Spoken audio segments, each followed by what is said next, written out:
僕は水草水槽を立ち上げるときに栄養系ソイルの上に吸着系ソイルをブレンドして水槽をセットアップしています。皆さんご存知の通り、吸着系ソイルって水をきれいにするって言われています。評判はいいけど実際に比較したこともないし、なんとなく良さそうだからっていうことで使ってきました。僕はソイルを選ぶときに人のレビューや商品に書いてある文章を見て買います。商品の文章は大体いいことが書いてあるので、どれでも良さそうじゃんってことで思ってつい値段が安いと買ってしまいます。ですが実際にそれは使ってみないとわからないことが多いです。栄養が切れていつ液肥を足すべきなのかとか、汚れを吸着しすぎて効果が薄れてきたとか、結局のところ実際使ってみないとわかりません。使ってみてダメだったら次変えてみよう。変えてよかったらそれを使い続けてみよう。そういう方は多いと思います。いまいち違いはわからないけど特に問題が起きてないからとりあえず使い続けていますという方もいると思います。皆さんも使い続けているソイルありますか？きっと実体験をもとに選んでいると思います。そこで今回はなんとなくプラチナソイルって水がきれいになるよねってことで使ってきたので、実際に比較してみようという感じで1年間実験をしてみました。吸着系の代名詞である純のプラチナソイルとアマゾニアより比較的早く水が立ち上がるので、レイアウトコンテストをやっている人に人気のある栄養系ソイル、リベラソイルを比較してみました。それぞれのソイルを使って同時に水槽を立ち上げます。1年間でどんな差が出たのか、どちらが水をきれいに維持できたのか比較をしました。皆さんと一緒に観察していきたいと思います。皆さんのお気に入りのソイルは何ですか？オープニングの間にコメントに書いてくれるとめっちゃ嬉しいです。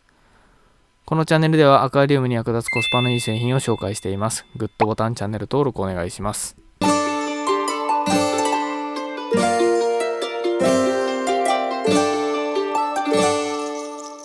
今回使いますプラチナソイルとリベラソイルについて概要や使用経験から少しだけ説明させていただきます。まずは純プラチナソイル。ブラックタイプとブラウンタイプがあります。今回はブラウンタイプを買いました。効果はチャームのサイトから引用しました。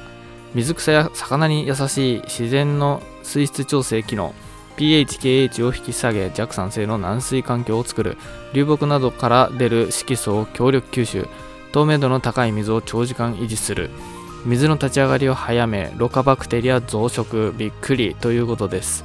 プラチナソイルに関してはいろいろと実験をされている方が多くいます。総じて水がきれいに維持されて1年使用しても泥状にならないとのことです。実際に僕も水槽で1年使っていますが溶けた感じはないですね。弱酸性を維持するという効果は3ヶ月くらいで、その後は中性になってしまうという感じのようです。中性でいいやって感じがします。それと安い、これは大きな利点です。価格が8リットルで1600円程度。僕も水槽を初めて作った時はこのプラチナソイルを使っていました。そしてそれは今もなお使っており、先日アクアフォックスさんの動画でもありましたが、低床に栄養価の高いソイルを敷いて上から吸着系のソイル、例えば僕ならパウダータイプのプラチナソイルを敷いたりしています。直接水中で水と触れる部分は吸着系、根を伸ばすと栄養系といった2段構成です。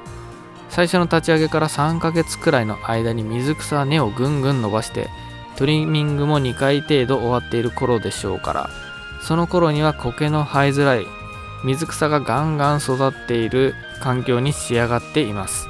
水草の成長が鈍くて水中にアンモニアや栄養分が余りがちな立ち上げ初期を乗り切るのに便利なソイルです。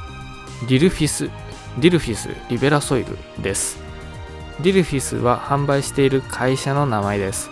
公式サイトより引用しています。吸着系ではなく完全栄養系のソイルなのでアンモニアは流出しますが緩やかなので、水草が根から栄養分を効率よく吸収でき、水草が長期間にわたり生き生き育ちます。また粒は適度な硬さがあり崩れにくく通気性がいいため根が張りやすく根腐れしづらいのも特徴です。水は弱酸性になりほとんどの水草に適しています。粒に重さがあるのでパウダー状のソイルを使用しなくても全形の水草の植え込みができます。粒サイズは約 1.5mm から 3mm、 pH は 6.0 から 6.5 のようです。値段はアマゾニアに近い価格をしています。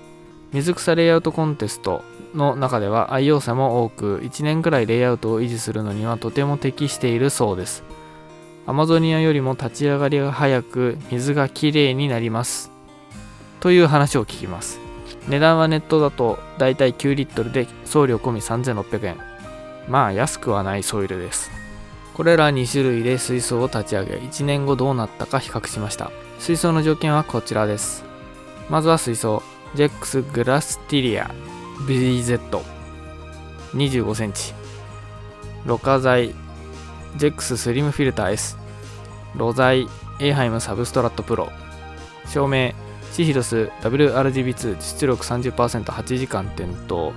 これは途中で C2RGB に変えています。水温24度から20度、室温エアコン管理をしています。期間は12ヶ月、生態はヤマトノマエビを2匹、水草はミクロソリウムの小株を植えています。使用したソイルは水槽 A がリベラソイルの上にプラチナソイルのブラウンを敷きました。水槽 B がリベラソイルのみです。水槽 A は直接水と多く触れ合う部分にプラチナソイルを使うことで水の浄化を狙っています。また植えた水草は下の層のリベラソイルから栄養を吸うといった作戦です。この動画は立ち上げ3ヶ月後です。左側がリベラソイルとプラチナソイルのハイブリッド、右側がリベラソイルのみとなっています。水替えは同じタイミングで同じ量を行いました。3ヶ月で1回だけ水替えをしました。50% の水替えを行っています。残りは水の継ぎ足しのみでした。3ヶ月で2度ほど水槽のガラス面の苔掃除をしました。フィルターを観察すると右側の方がやや汚れていました。水草の成長具合はあまり変わりませんでした。こちらはさらに3ヶ月後です。立ち上げから6ヶ月が経ちました。左がリベラソイル足すプラチナソイル、右がリベラソイルのみです。プラチナソイルの方は総じて綺麗ですね。ガラス面に苔が生えています。リベラソイルのみの方はフィルターに汚れが少しついています。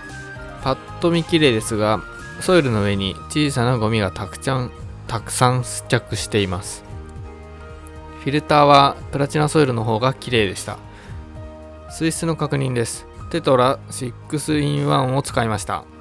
ともに弱酸性、 pH6.2 から 6.4 程度、左右ともに水質の差はありませんでした。1年後の様子がこちらです。ここまで放置するとさすがに結果がはっきりと出ました。パッと見て汚いのが左、綺麗なのが右です。左がリベラソイルのみです。右がプラチナソイルとリベラソイルのハイブリッドです。水替えは3ヶ月に1度程度でほとんどせず、足し水のみで行っています。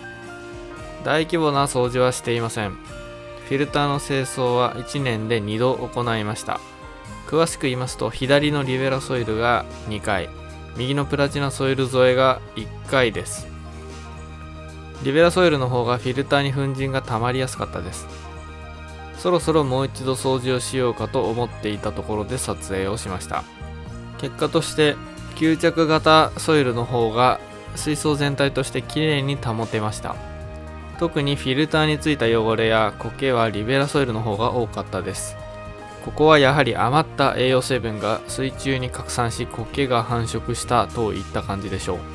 ソイルの粉塵もフィルターに引っかかっている感じです。シダ植物のミクロソリウムナローリーフの小株を一面に植えましたが、成長具合は変わらず、どちらか一方が急激に伸びるというようなことはありませんでした。もともとあまり栄養素を必要としない水草なため、成長に差が出なかったようです。水質を測定すると左右ともに差はありませんでした。pH は 6.2 から 6.4 で弱酸性を維持できていました。詳しく見てみると、リベラソイルの方は GH8、KH10、プラチナソイル添えの方は GH8、KH6 と少し差がありますが、ほぼ誤差でしょう。NO3 の硝酸イオンはともに25でした。ソイルはプラチナソイルに潰れは見られませんでした。リベラソイルも潰れは見られませんでした。ただ細かいゴミがかなり沈殿していました。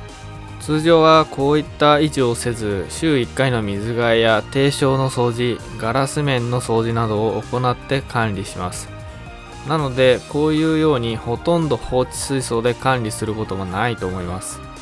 そんな中でちょっとくらいメンテナンスをサボっても水槽がきれいに維持できるソイルはプラチナソイルの方です。あまり水草を植えないでアクアリウムを始める人には吸着型のプラチナソイルがおすすめです。栄養系ソイルを使う場合はしっかりと水替えやフィルターのゴミ取りを行わないとこうなるということも分かりました。というわけでまとめると、栄養系ソイルでも吸着系ソイルでも1年間ほぼ放置で弱酸性を維持できた。水質に差はない。プラチナソイルは粉塵が少なく苔も生えづらく本当にきれいに維持できる。ハイブリッド低床は効果的。今日はそんなところです。